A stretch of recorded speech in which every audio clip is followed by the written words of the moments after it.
Welcome to the McFeely Mess Podcast at Inforum.com.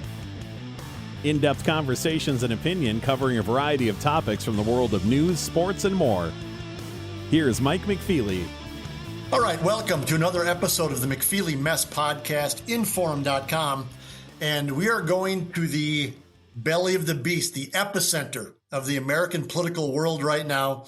And we're linking in with Joel Heitkamp of the News and Views Radio Network and the KFGO Radio in Fargo here, of course. Joel has hosted those for many years, but he is in Chicago.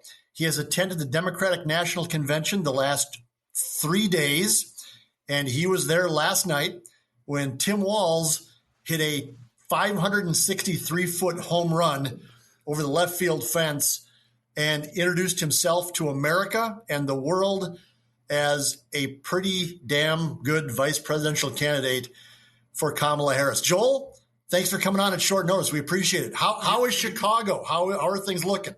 Well, it's a buzz. I've only been around an area that's so secure. You feel like you're in a federal prison a little bit, but they made sure that Chicago's safe. It always was safe, but it's fun, Mike. It's really fun. And I don't know, you're an old sports guy yourself. I mean, what's the furthest Babe Ruth ever hit a ball? Because Tim Walz hit it 10 feet further, I'll tell you that. Yeah.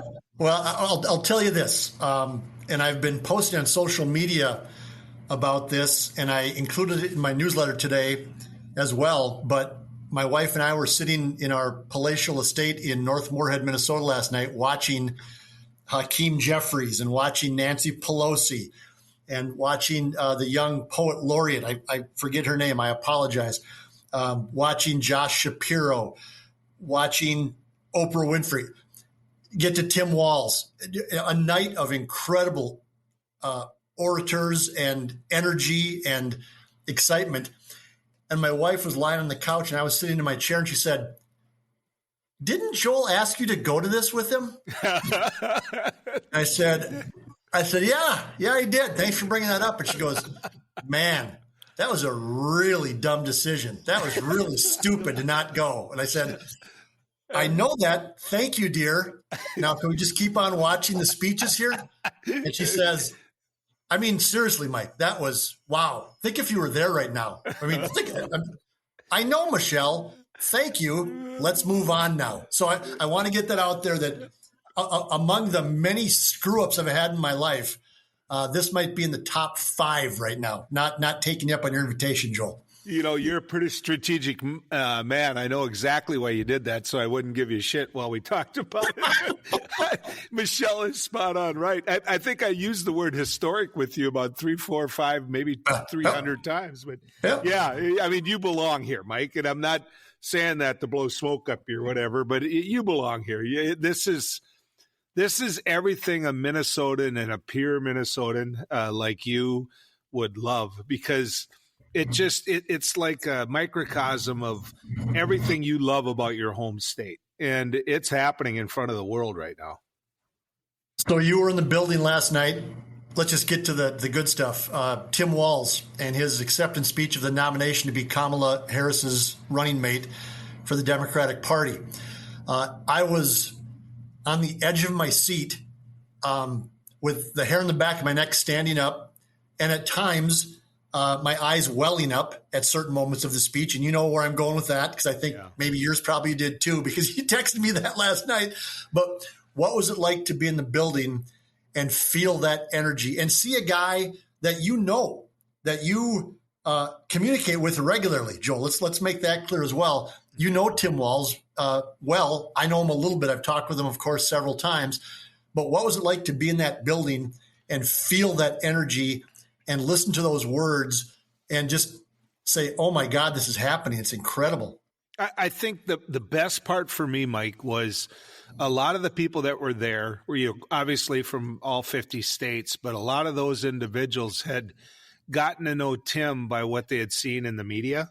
And so this was their first time to see him in person. And I was watching them, and that honesty, that beauty of his family, everything came through. And that was what was just fabulous for me, was that they could see the Tim that we both know he is. And, my big worry was that, as you just pointed out, the speakers before him were just wonderful, great. I didn't know if he'd live up to it, and that's, I'm not trying to demean him, but we in the middle of this country talk a little differently than what they do in some other areas. And, so I'm sitting there going, oh, Tim, you can hold your own, you'll go out there. And I really did think he'd nail it, but I was worried. And when he came out and it started with the football team. That's when it started for me. When they came out, my daughter Ashley was sitting next to me, and we were in one of those levels that she could get into. And I jumped up like some little kid when they saw Santa Claus, and she's like, Dad, you're going to fall right over the rail. And I'm like, no. I mean, I was just fired up. And then the world got to see the Tim Walz that both you and I know he is. So I counted 15 guys on the stage last night in their too tight football uniforms, and I said to my wife, I said, well, there was at least 15 Democrats on the Mankato West football team in 1999, but I heard you on your radio program this morning, Joel, as I was driving to Hawley to Burns Ford Muscatel to get some work done on my pickup, just an oil change. I got my Ford from Ward, by the way. Hey! And you thought that there might be even some Republicans among those football players. I don't know that. That's a tough go for me, but you thought they might have crossed party lines to support their old coach. Yeah, I'd bet a Modelo on that. These are guys from a pretty red district. You got to remember their parents are the odds are a number of their parents are Republicans, which a lot of people get our politics from. But no, I think that these guys love him so much that they had Walz signs in their yard and took crap from the neighbors back when he won his first congressional race. And then everybody started putting a Walz sign in their yard because they found out what a good and decent human being he is. But I'll bet you one Modelo, one Bud Light, one whatever, that some of those boys had an R behind their name, and they were going to be there for their coach. They were going to be there for their friend. I'm sure to drink Bud Light these days for a very specific reason, and I'll go out of my way to order a Bud Light for a very specific reason. And if that causes other people in the establishments that I'm in to look at me sideways, all the better. So I'm happy. I'm happy to do that. I had a friend that was around all of these, kind of redneck hunting buddies that I hang with out at boot camp out there, and he ordered a Bud Light, and they all looked at him. And he goes, you know what an investment I have in this company? He wasn't giving in one bit. No. You know what has, I don't know if it's, I guess surprise is the right word, but what has surprised me about Walz's journey thus far is I know him because of the stuff he's got done. And I've written that. I can't write the word I use in private in the newspaper, but he has got shit done in Minnesota the last 7-8 years. I mean, there are some people who say, well, he's just a vibe, and it's just, no. Tim Walz is beloved among Democrats in Minnesota because he's gotten shit done like free school lunches, like paid family leave, like protecting the right to healthcare choices for women. He's done all of that. And I thought that, the Midwest thing was important. I didn't know how much that they were going to lean into the football coach thing, but that has been a major part of this. And obviously with the football team coming out yesterday, that was, but they were chanting coach, coach, coach. And these other Democrats are calling him Coach Walz. And when you think about it, and you've thought about this because you're way more politically astute than I am, but when he goes to a rally in Western Pennsylvania, how much does it matter that he was a high school football assistant coach? When he goes to a small town in Michigan, how much does it matter that he was a football coach in Minnesota? When he goes to Wisconsin, how much does it matter they have leaned into this, and it's working for him. People love it because he was an old high school football coach. Yeah, and unless you're 0-22, like they talked about, he turned it around with a state championship. I don't know anybody that doesn't respect their football coach. Aside from that, he's running with a woman. He's running with a woman that is highly educated, incredibly articulate, And I think Tim, by being that football coach, kind of it ties in with this person that no one that's sophisticated.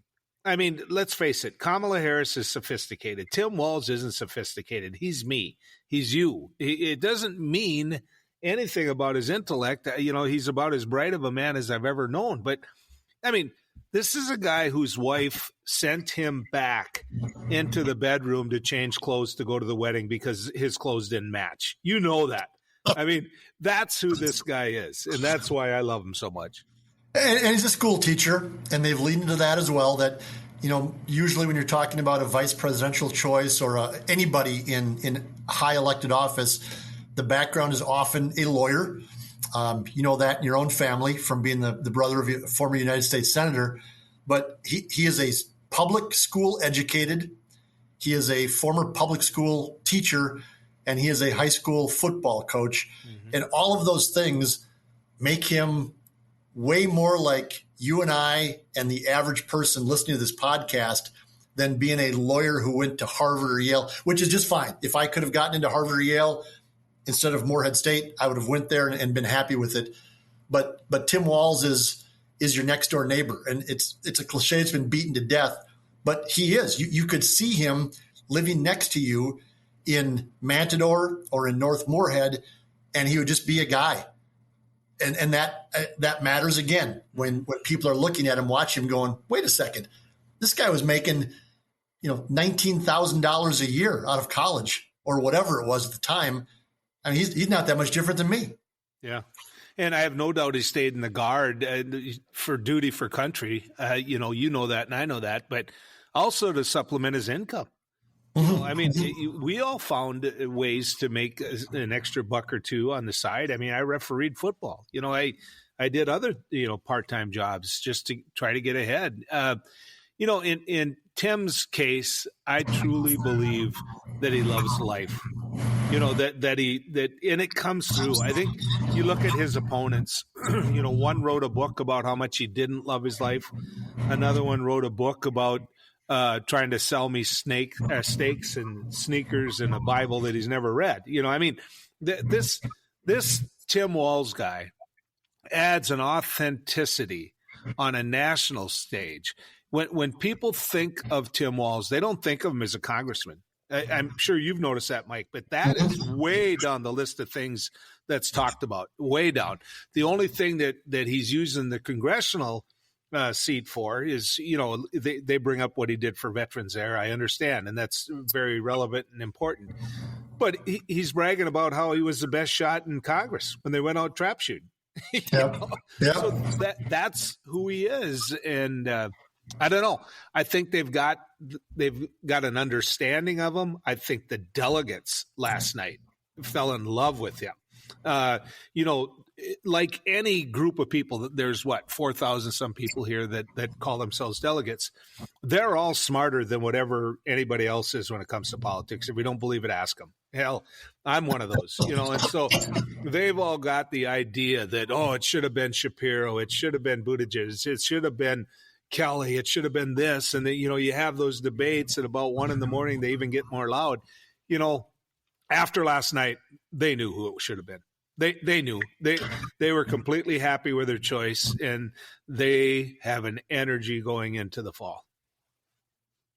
What do you think of his speech specifically last night? Again, he leaned into the football references, saying that if you don't believe that they're going to implement Project 2025 and that Trump wasn't behind that, when somebody puts a playbook together, they're going to run the plays.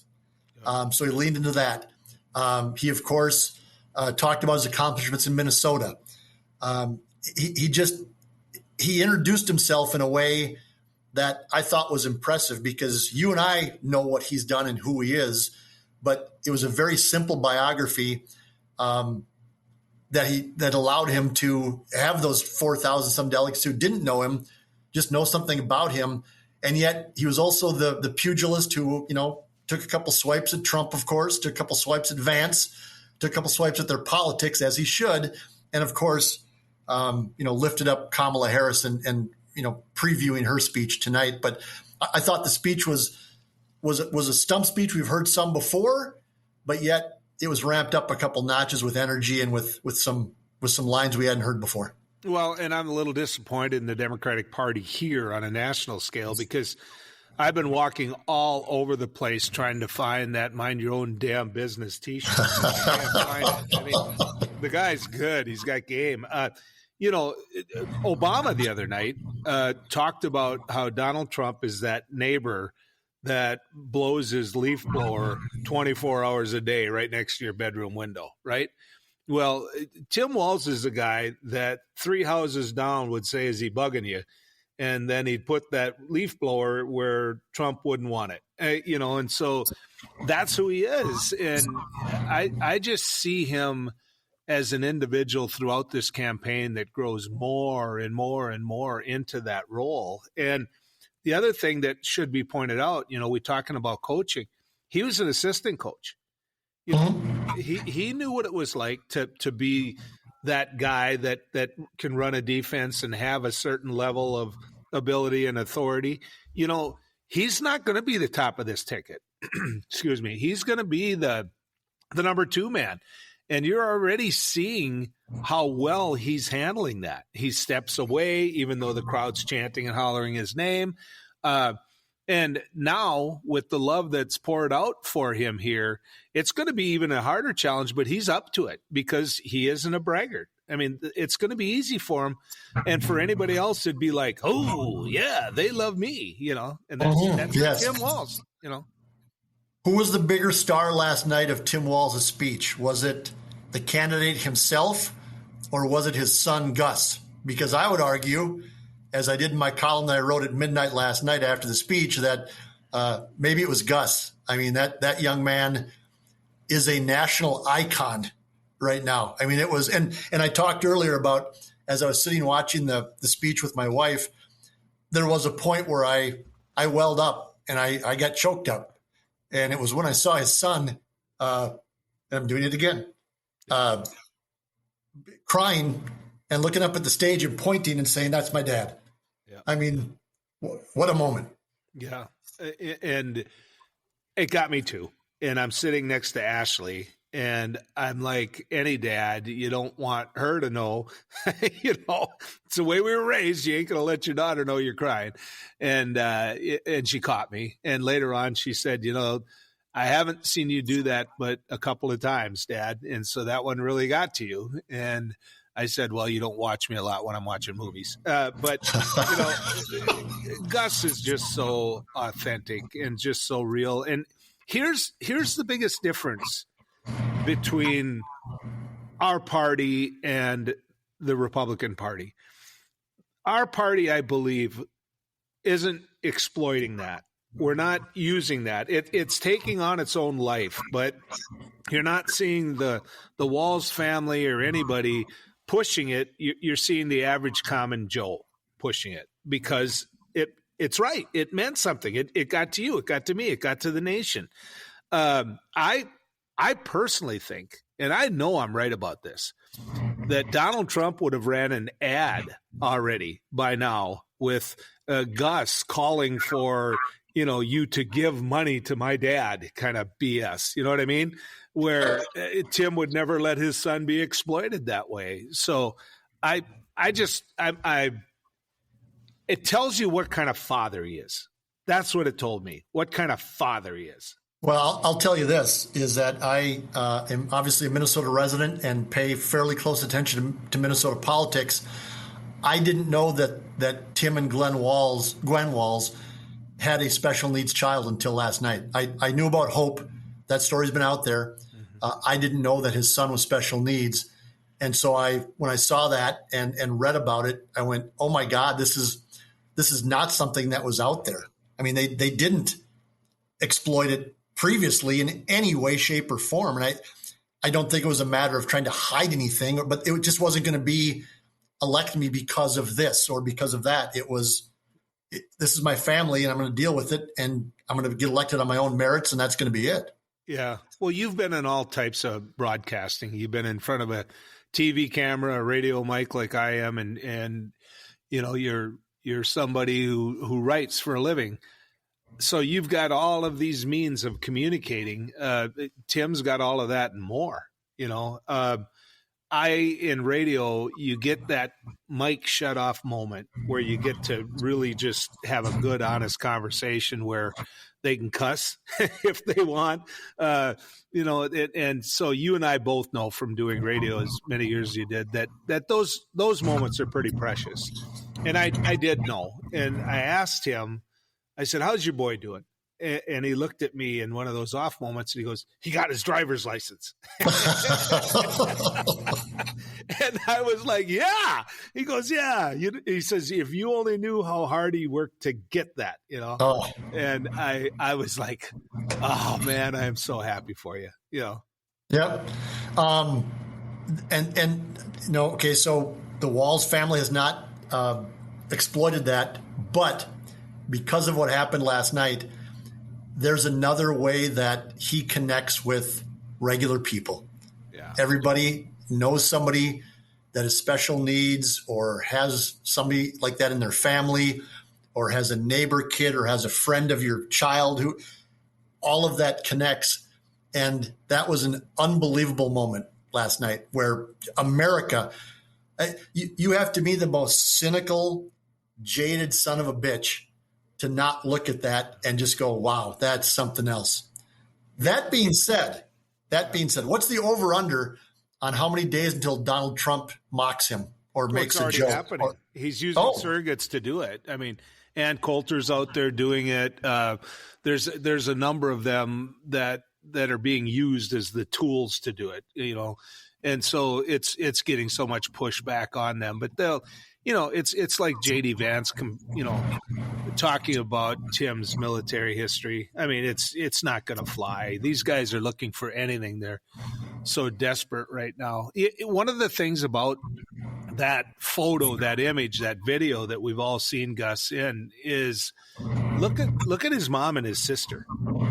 I mean, look at those two, because I've watched it about, 622 times now. And you look at them and he didn't embarrass them. They didn't feel they had to restrain him. Although I'll say this, I'm sorry to interrupt you, but I did notice once where Gwen Walz was sort of looking up at him and sort of reached toward him and then went, nope. Yep. I'm just going to let him go because this is unbelievable. And his sister looked at him, just with pride. Yes. I mean, his sister who, okay, I get to say this, Mike, it's your podcast, I know, but his sister who didn't go out there once trying to look like Ivanka Trump. You know what I mean? In fact, she's prettier. She's nicer. She's a better human being. You can tell that already. And, she probably had a $50 JCPenney dress that she just bought yesterday, and she looked like $1 million to America. I mean, that's who they are. That's who they are. Yep. And it's nice to see that there's not dysfunction and that it's a normal Midwestern American family, husband, wife, 2 great kids. That's nice to see. That's a good thing for America. It's a good thing for the Democratic ticket. I don't want to get too much into what you think is going to happen tonight. We're recording this on Thursday early afternoon because we don't know what's going to happen with Kamala Harris. We can do another one of these after that's done. But I mean, this is a silly question, but what's the vibe? What's the momentum like in Chicago? Because right now the Democrats have all of it, Joel, and there's still 75 days or 74 days until the election. How do they keep this going? Are people going to rush out of the United Center and go knock on doors and tell their neighbors to make up their damn mind to vote for Kamala Harris? Are they going to write $5 checks like Barack Obama and Tim Walz told them to? Is all that going to keep going, or is this going to sort of fade away and turn back into a slog fest for the final couple months? The answer is yes, it's going to keep going. There's no question about that. I was in Denver in 2008, and I saw it. I saw the convention. I saw the energy. I saw the unity. Shapiro last night showed that there's unity. Kelly showed there's a lot of unity. Buttigieg showed there's a lot of unity. These are all guys that wanted the job. I was surprised that Doug Burgum didn't apply, but he wasn't going to get it then either. But okay, one cheap shot. But I really believe that this is a boulder rolling downhill that's headed right towards the Donald Trump Mar-a-Lago house. And I don't know how they're going to stop it, because if you were here, Mike, which, by the way, you were asked to come here for I was asked to come here. Not just once, by the way, either. Multiple times. 5-6 times. Should have asked Michelle, but she would have made you come. But when you look at it, the convention, it's a mirror of America. It is. There's people here that are Native American. There's people here that are Black. There's people here that are white. There's people here that are gay. There's people here that are straight. There's people here that are 80. And I interviewed a young girl from Fergus Falls, Minnesota today. I think she's the youngest delegate to this convention. She turns 18 just a couple days before the election. You probably know all about this. Ben Shearer's daughter. Yeah.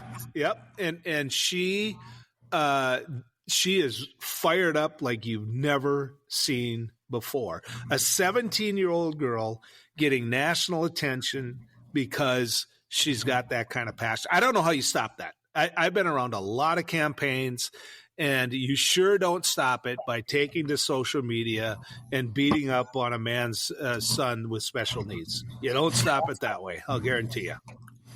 So what do you think was more exciting, John Legend and Sheila E. covering Prince last night with an absolute banger of a song, or Lee Greenwood croaking out that stupid effing song that's just so terrible for the 2 millionth time?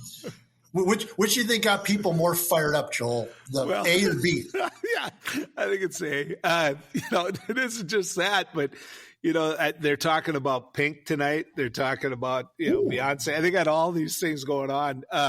Do we know that Beyonce is going to be there? That's the beauty of all this. They're so good at surprising you. Behind the seats that I had last night, you could see behind, the stage, where the football boys came out. And my daughter kept looking back there going, "It's Legend. I can tell. It's Legend. He had a concert in town. It's Legend." And so I don't know. You didn't say the one that probably would have pushed it over the top for me, though, which was Hulk Hogan. I mean, just the opportunity to be in the same room as Hulk Hogan would have been just fabulous. But I'll sacrifice that for John Legend. I will. I'll tell you this: if somehow the Democrats can pull off getting Taylor Swift and Beyonce to somehow walk out on that stage, or one of them to walk out on the stage and the other to be on the video board, that will cement right now on August 22nd. The election of Kamala Harris and Tim Walz, because Taylor Swift has a special hold over young women from the ages of 15 to 40. And my wife is, I'm not going to say what my wife is, but she's not in that range anymore, but a Taylor Swift nut. So if there's some way they can do that, my God, that'll be the most historic, there's that word again, concert, or the most historic convention ever. Yeah. And I would add again that this is better in 2008. As good as that convention was, this one's better. And it's better. And I'm amazed that they were able to do it in such short a period of time. Something's going to happen. I don't know if it's Pink. I don't know if it's Taylor Swift. I don't know if it's Beyonce. Something big is going to happen. And, it's not going to be Lee Greenwood, coming in from Kid Rock. That's the other one. Kid Rock.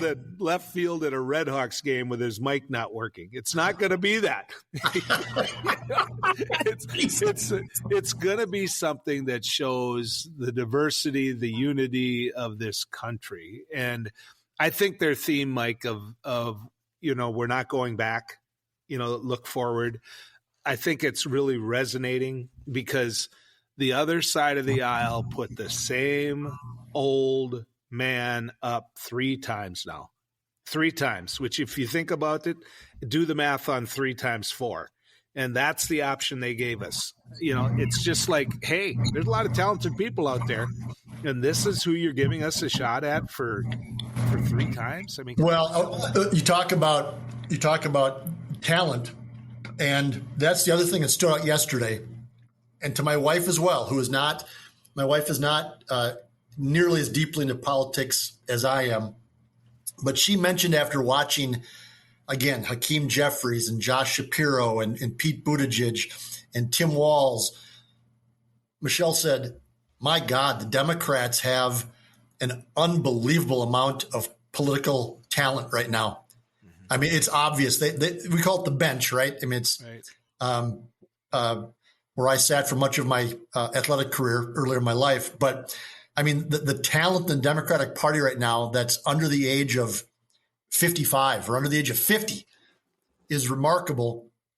And if somehow the Democrats can depose Donald Trump and end his political career in November, wow, the Democrats are sitting good for probably a long, long time, Joel. And the Republicans are in the complete opposite spot because they have sold their souls for 12 years to Donald Trump, and their bench is J.D. Vance and Doug Burgum. So good luck on that. Have fun. Look at and compare and contrast this. You've got Joe Biden, saw himself in a debate, wanted to continue to be president, realized I can't do this. I just can't do this. Willing to step aside and do that. You got Nancy Pelosi, one of the most skilled politicians, my personal political hero. Mm-hmm. I told Sue I'd run away with her, and Sue looked at me and said, well, I'd let you run away with her. So I don't know what she meant by that. But, you got Nancy Pelosi, who steps aside to Hakeem Jeffries. You've got there's a certain time when it's time. And the Republican Party hasn't figured that out yet. This is a man that mentally isn't stable now. So what's he going to be like 4 years from now? You're right about the Democrats bench, but to really explain it to you, because you're not here, is the movement on the floor. When you look at the floor, I am 61 years old and I feel like I have to have a walker when I'm looking at what's happening at this convention. They are young, they're energized, and then you look at what Hillary Clinton did and you look at what Barack Obama did, because Hillary Clinton took the first hit as a woman. We can talk about Geraldine Ferraro. We can talk about all that. Hillary Clinton took that hit as a woman and broke down barriers. She maybe didn't win the election. She got 3 million more votes than Trump got, but, she took that hit. And then you take Barack Obama, who broke through that gate about whether or not a black person can do this. Kamala Harris is coming into that to the point where we're really not talking about it. I mean, we're not. Yes, it's got the passion out with certain groups. We're not talking that much about her being black. No. We're not talking that much about her being a woman. Those issues have gone by the wayside in terms of being, disqualifiers or whatever they ridiculously were thought of. And so a lot of credit needs to be given to Hillary and to Barack as well. Joel, thank you. Thanks for joining me on short notice. Enjoy yourself for one more day in Chicago. I'm sure it'll be very low key and not exciting at all tonight when Kamala Harris takes the stage. So have fun, and thanks for coming on. Checked with United. They got a direct flight out to Chicago. I'll bet they do. I'm sure they do. Yep. Tell Michelle I tried. Okay. Thank you, Joel. Appreciate it. Thanks for having me on. That was Joel Heitkamp, KFGO Radio, the Joel Heitkamp Radio Network, or rather the News and Views Radio Network. You can hear it here locally on KFGO. This has been the McFeely Mess Podcast from Fargo instead of Chicago. Talking with Joel Heitkamp. We'll talk again soon, folks. Thanks for listening. Thanks for listening to the McFeely Mess Podcast at Inforum.com. For more podcasts and columns, head to Inforum.com and search Mike McFeely